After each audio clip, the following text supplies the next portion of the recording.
చేరని ఏం చెయ్యలేవని అన్నారా నిన్ను నిరాశపరిచారా?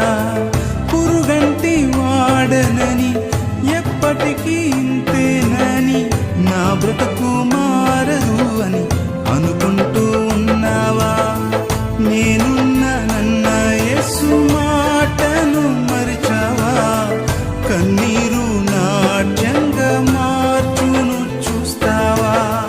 నేనున్నానన్న యేసు మాటను మరిచావా? కన్నీరు నాట్యంగా మార్చును చూస్తావా? కన్నీరేలమ్మా కరుణించు యేసు నిన్ను విడువబోడమ్మా. కలవరపడకమ్మా కరుణించు యేసు నిన్ను విడువబోడు.